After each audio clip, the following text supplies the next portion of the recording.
Hello students, welcome to EPG Pathshala. I am Dr. Vishal from Maharaja Agharsen University, Badi, Himachal Pradesh. Today we are going to discuss about the module Foreign Trade Export Procedure under the paper International Business Operations. Students, after completing this module, you will be able to understand the meaning and concept of exporting in foreign trade, understand the benefits of exports, and know about the export procedure in the context of foreign trade. Students, foreign trade refers to the trade between two or more countries. It is the exchange of goods or services between the citizens of different countries. A trade between India and USA or UK will be termed as foreign trade or international trade. Foreign trade can be divided into three categories. Number one, export trade. When goods are sold to the foreign countries, it is called as export trade. Number two, import trade. When goods are purchased from other countries, it is known as import trade. And the third one is interport trade. When goods are purchased from a foreign country and are sold to some other country, it is called as interport trade. Thus, exporting is the act of transferring goods or services which are produced in one country and selling or trading them to another country. The term export originates from the Latin word that is ex and potere, which means to carry out. On the other hand, the counterpart to exporting is importing, which is the acquisition of goods or services from another country and selling them within the country. Countries may be in favorable position to export for several reasons. A country may export goods if it has access to natural resources that others lack, and sometimes they are also able to manufacture goods at a relatively lower cost than other countries due to cheap labor cost, government subsidies, low inflation rate in the country, etc. Export is a national priority for every nation, be it a developed, developing, or an underdeveloped economy. Export is not only an engine of economic growth and development but also generates large employment opportunities, thereby raising the standard of living of the people of an economy. It is in this context that the government of every nation provides for various export promotion schemes and incentives to encourage and motivate the business community in general and export community in particular for enhancing its export effort. In consonance of its objective to increase its share of global merchandise exports, the Government of India is providing from time to time a stimulus through various export promotion schemes and incentives to the exporters. Export procedures. Export of goods passes through the following stages. It starts from inquiry, sending quotations, receipt of order, obtaining letter of credit, obtaining export license, fulfillment of foreign regulations, fixing exchange rate, packing and marking, shipping order, custom formalities, payment of dock dues, loading of goods, bill of lading, insurance, certificate of origin, preparing invoice, and payment. Inquiry. The first step in export trade relates to the inquiry received from the importer. The foreign buyer or his agent may ask for a variety of information relating to goods such as price, quality, terms and conditions, delivery, mode of payments, etc. Thus, inquiry from the buyer is actually a request for information relating to goods which the importer wants from the exporter. Sending quotation. In reply to an inquiry, the seller sends a quotation mentioning all the information asked for in the inquiry, such as price, quality, terms, and conditions, etc. The seller may give additional information such as concessions or discounts being offered to fetch the order from the prospective importer. The quotation should be sent immediately and it should be in clear and unambiguous language. For example, email can be done on the same day to the buyer. Receipt of order or indent. The order received from the importer is called as indent.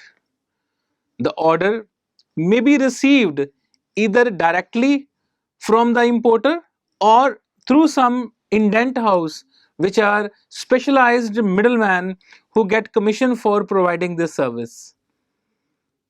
Indent is prepared in triplicate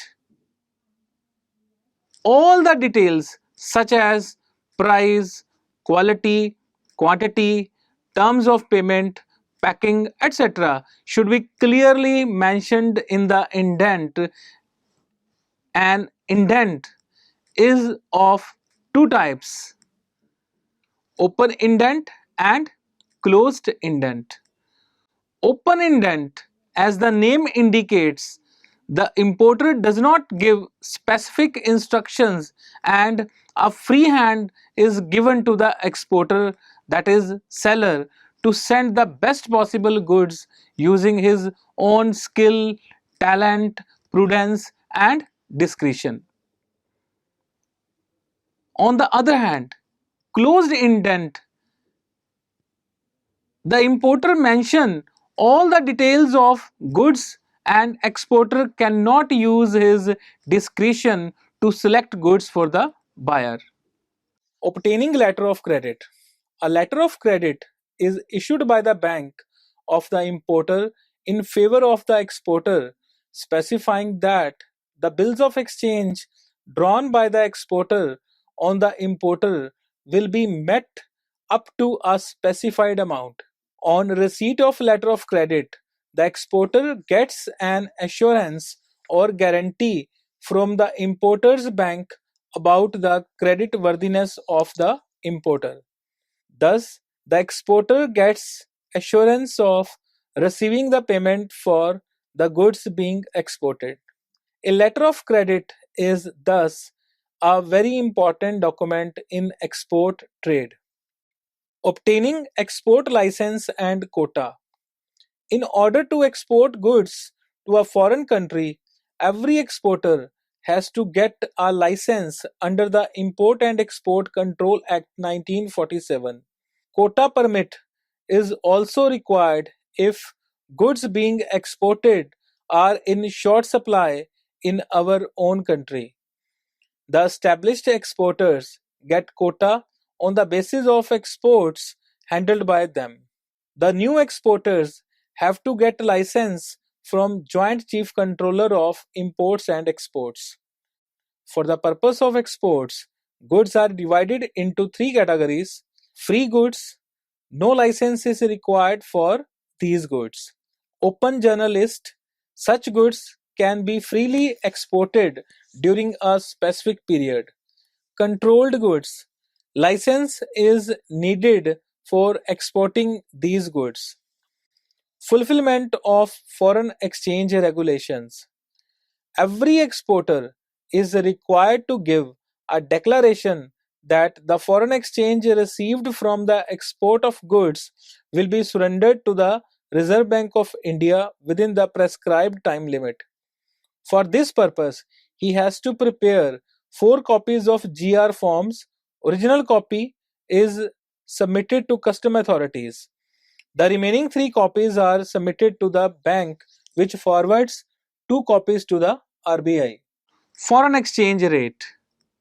The rate at which the foreign currency is converted into the currency of the exporter's country is called as exchange rate. The exchange rate keeps on fluctuating. Normally, the exchange rates at the time of receiving the order and at the time receiving the payment of goods are different.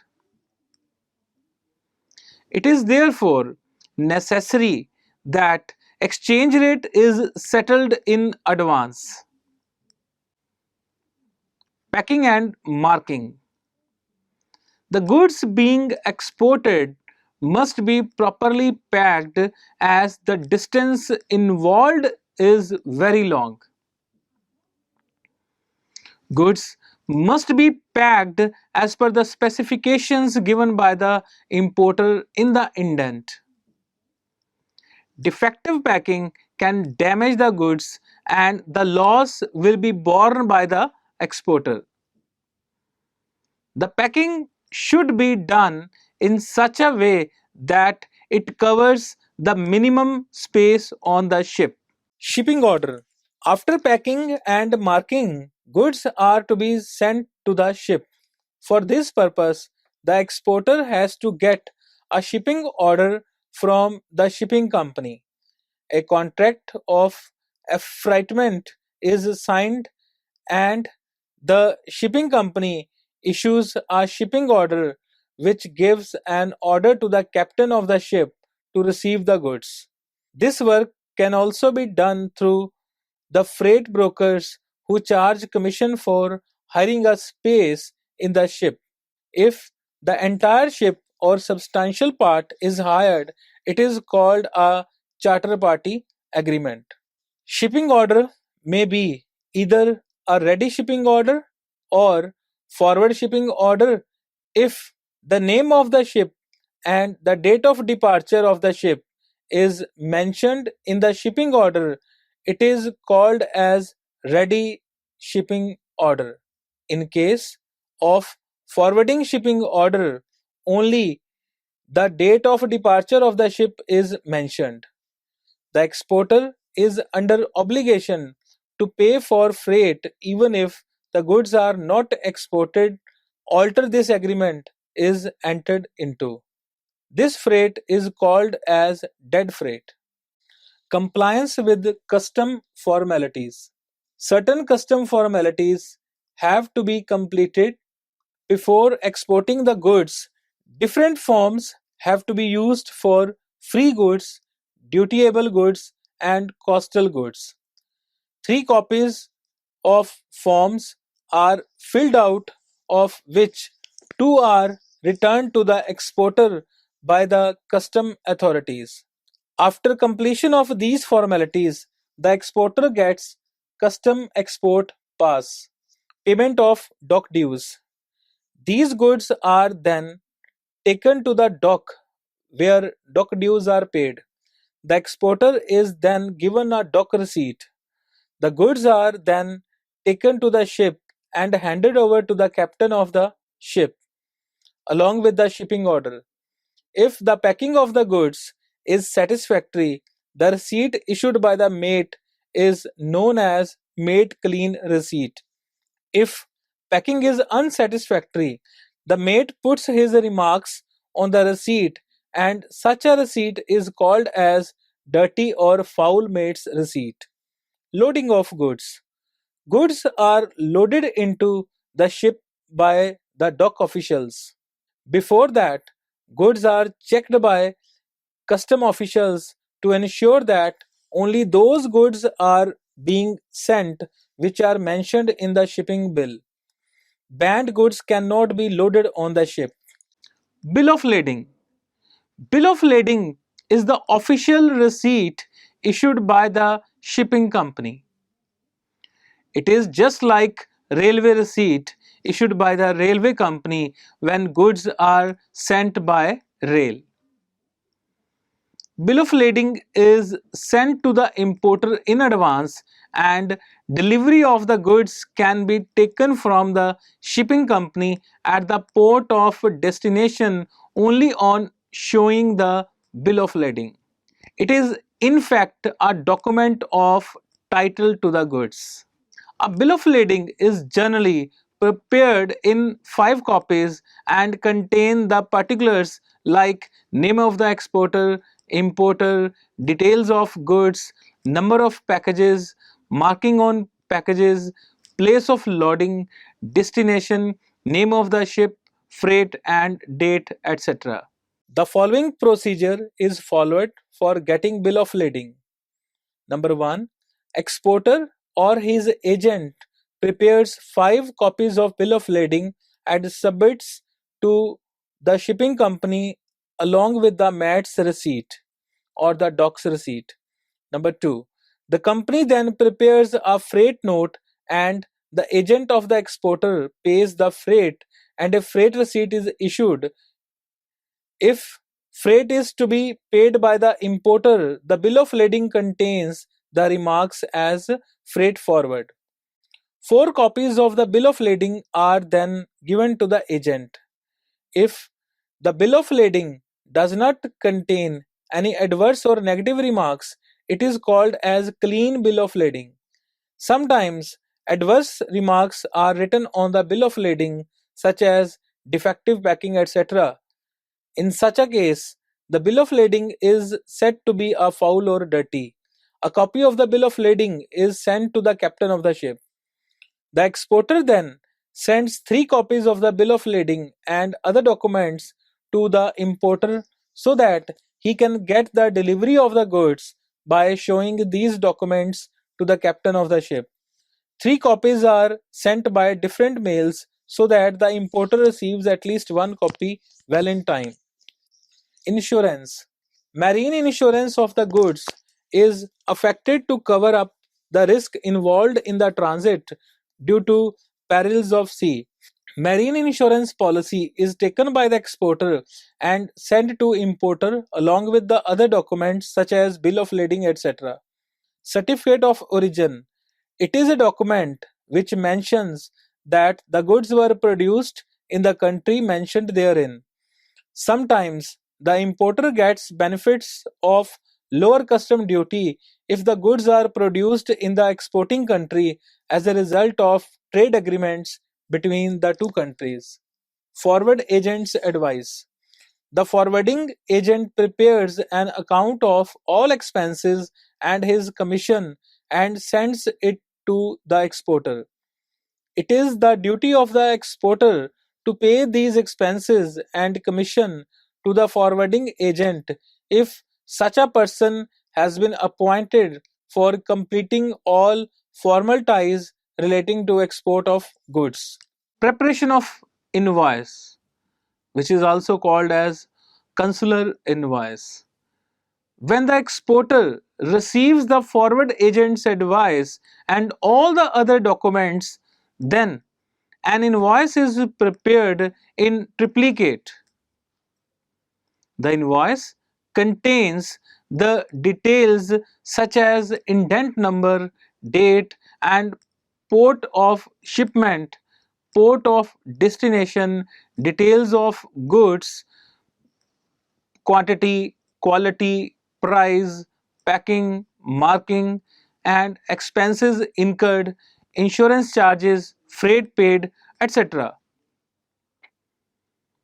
Out of 3 copies, one is sent to the importer and the second is sent to the importer's bank and the third copy is retained by the exporter. While preparing the invoice, the exporter should ensure that it is as per the terms and conditions already given in the indent and quotation. When goods are sent on consignment basis, that is, to be sold by the consignee on commission basis, a pro forma invoice is sent instead of invoice.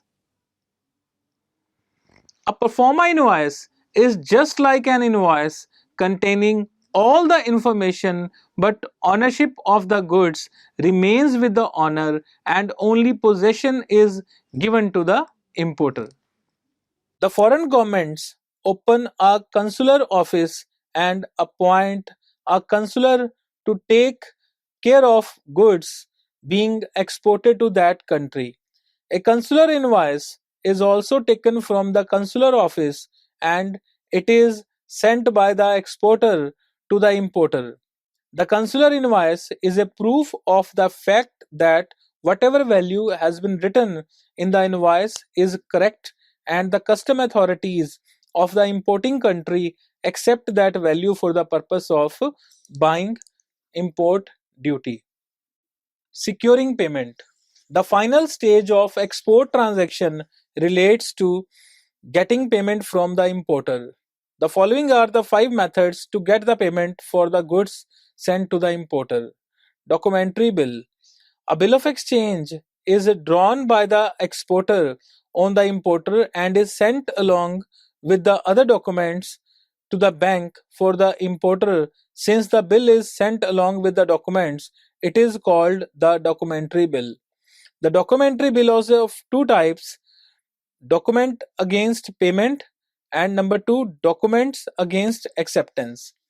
In case of document against payment bills of exchange, the documents are given to the importer by the bank only when he makes payment of the bill. In document against acceptance bills of exchange, the documents are handed over to the importer after he accepts the bills of exchange. In such a case, payment will be received by the bank from the importer on maturity of the bills of exchange. Letter of hypothecation or discounting of bill of exchange.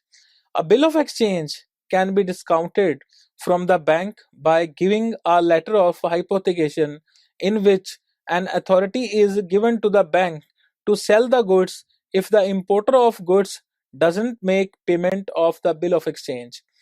If there is any profit on sale of such goods, it has to be handed over to the exporter by the bank. If the amount recovered from the sale of goods is less, the difference has to be paid by the bank by the exporter. Thus, this method of getting the payment from the importer involves an element of risk and uncertainty. Moreover, the loss by way of discount has to be borne by the exporter. On account of all these reasons, this method is not considered good for the exporters. Letter of credit. In this case, the importer sends a letter of credit to the exporter after procuring it from his bank. The bank of the exporter pays cash immediately on opening the letter of credit. Thus, there is a certainty of payment when letter of credit is received by the exporter from the importer. The payment is quick as well as guaranteed. Payment by bank draft. In this case, the importer sends to the exporter a bank draft for the amount due against goods supplied. Since the bank draft is received from a foreign country, it is called as foreign bank draft. This method of receiving payment is best suited to the exporters. However, the foreign exchange received from the importer must be surrendered to the Reserve Bank of India within the prescribed time limit. Telegraphic transfer. In the modern changing business scenario, new methods of transfer of funds are being followed. These methods are speedy and quick, and money gets transferred from the bank of the importer to the bank of the exporter within no time. Telegram, cable, telex, internet, etc. are being used for remitting money from one country to another. In this case, the exporter receives immediate payment and that too in his own currency. Thus, there is no loss on account of interest, discount, etc., which we find in other methods of payment. So, students, let's summarize what we have learned in this module. In this module, we have learned that about the meaning and concept of foreign trade, exporting, export procedure. As we have discussed, foreign trade refers to the trade between two or more countries. It is the exchange of goods or services between the citizens of different countries. Exporting is the act of transferring goods or services which are produced in one country and selling or trading them to another country. A country may export goods if it has access to natural resources that others lack, and sometimes they are also able to manufacture goods at relatively lower cost than other countries due to cheaper labor cost, government subsidies, low inflation rate, etc. in the country. Export is not only an engine of economic growth and development but also generate large employment opportunities, thereby raising the standard of living of the people of an economy. The government of India is providing from time to time a stimulus through various export promotion schemes and incentives to their exporters. Export of goods passes through many stages.